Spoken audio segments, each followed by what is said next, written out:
अगर जाति धर्म से जुड़ी हो तो फिर वो मुद्दा राजनीति से कैसा अछूता रह सकता है। और ऐसा ही कुछ हो रहा है शामली के कैराना में, जहां अलग अलग सूत्रों के माध्यम से अलग अलग खबरें चल रही हैं। कुछ रिपोर्ट्स का मानना है कि कई हिंदू परिवारों ने दहशत में आकर वहां से पलायन किया है, जबकि कुछ रिपोर्ट्स में इसे महज चुनावी मुद्दा बताया जा रहा है। शायद यही वो वजह है कि बीजेपी कैराना के मुद्दे को मिशन 2017 के लिए भुनाना चाहती है। जाहिर है कैराना मुद्दे से पूरे राज्य में ध्रुवीकरण करने में सहायता मिलेगी। ऐसे में चुनावी बिगुल फूंकते ही कैराना का मुद्दा बीजेपी अपने हाथ से छोड़ना नहीं चाहती।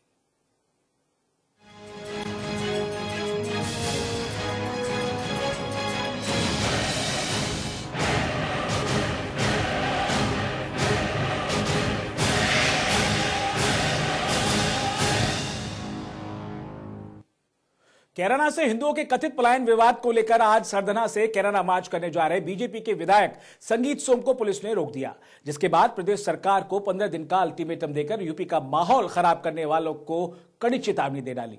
सवाल यह है कि क्या चुनाव से पहले पश्चिमी यूपी का माहौल बिगाड़ने की कोशिश हो रही है? क्योंकि जिस तरह संगीत सोम के घर के बाहर भीड़ ने खुलेआम खून बहाने की धमकी दी और सरधना से लेकर कैराना तक हवा में धारदार हथियार लहराए गए, वो तो कुछ यही बयां कर रहे हैं। और अब सवाल यह है कि अगर उत्तर प्रदेश में हिंसा भड़की तो जिम्मेदार कौन होगा?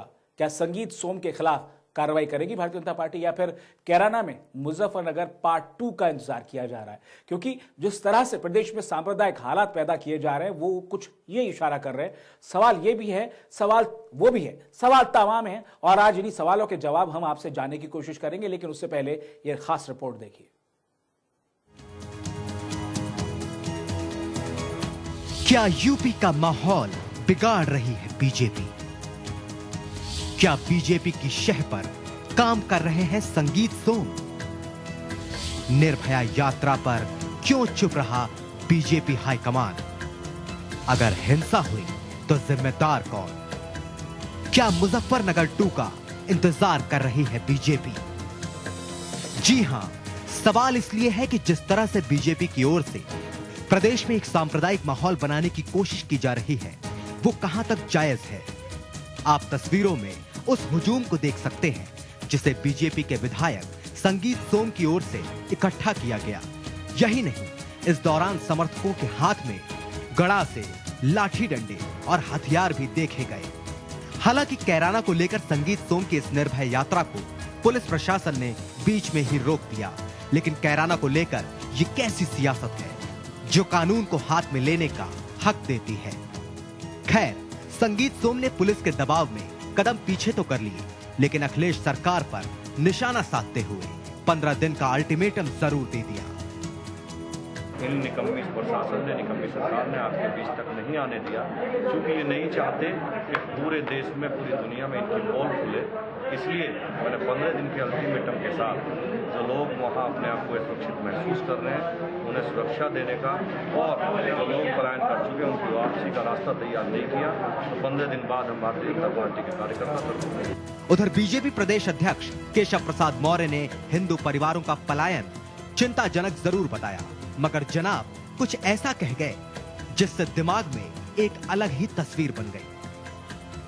निर्भया यात्रा भारतीय जनता पार्टी के द्वारा आयोजित नहीं है और अभी भारतीय जनता पार्टी ने ऐसे कार्यक्रम की घोषणा नहीं की। निर्भया यात्रा भारतीय जनता पार्टी के द्वारा आयोजित नहीं है और अभी भारतीय जनता पार्टी ने ऐसे कार्यक्रम की घोषणा नहीं की। जी हां, प्रदेश अध्यक्ष केशव प्रसाद मौर्य का कहना है कि निर्भय यात्रा बीजेपी का कार्यक्रम नहीं, जिसके बाद सवाल उठने लाजमी है कि अगर ये यात्रा बीजेपी की नहीं थी तो निर्भय यात्रा पर बीजेपी हाईकमान चुप क्यों रहा? क्या संगीत सोम ने पार्टी के वरिष्ठ नेताओं से निर्भय यात्रा के बारे में पूछना तक लाजमी नहीं समझा, या फिर पार्टी की शह पर सब कुछ हो रहा है और बीजेपी अनजान बन रही है? सवाल ये भी कि क्या बीजेपी कैराना के बहाने 2017 के विधानसभा चुनाव साधने की कोशिश में लगी है?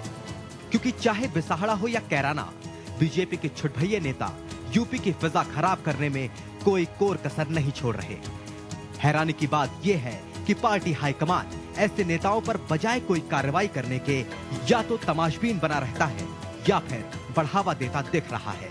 क्या बीजेपी बिसाहड़ा के बाद अब कैराना के जरिए वोटों का ध्रुवीकरण करना चाहती है?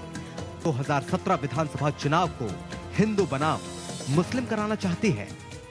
Bureau report, India voice. और इस मामले को लेकर कैराना प्रकरण के सूत्रधार बीजेपी सांसद हुकुम सिंह से बातचीत की इंडिया वॉइस संवाददाता विशाल रघुवंशी ने। हमारे जो गए थे खन्ना साहब और सब लोग गए थे, इन्होंने सब बताया, जो वहाँ के पब्लिक ने इनसे मिल करके बताया, जो जो उनके ऊपर गुजरी वो सब बताया। सर, क्या सीबीआई जांच की कुछ मांग की है? हाँ, मांग की है। अच्छा सर, संगीत सोम ने आज मार्च निकालने की बात की थी, क्या पार्टी का कोई कार्यक्रम था वो? नहीं, पार्टी का कोई कार्यक्रम नहीं था, ना वो निकाली उन्होंने। सर, लेकिन उन्होंने कोशिश भी की और बाकायदा घर से निकले थे। ये 3 दिन पहले तय हो गया था, कोई निकालने वाले हैं नहीं। मतलब हमारे साथ हुकुम सिंह साहब, इन्होंने साफ तौर पे कहा है कि उन्होंने फिलहाल ज्ञापन दे दिया है और सीबीआई जांच की मांग की है, लेकिन जो संगीत सोम का पूरा मसला था उस पर फिलहाल हुकुम सिंह बैकफुट पर दिखाई पड़ रहे हैं। लेकिन हाँ, एक चीज उन्होंने साफ कर दिया है कि ये पार्टी का कोई कार्यक्रम नहीं था। लखनऊ से कैमरा पर्सन दीपक त्रिपाठी के साथ विशाल रघुवंशी, इंडिया वॉइस।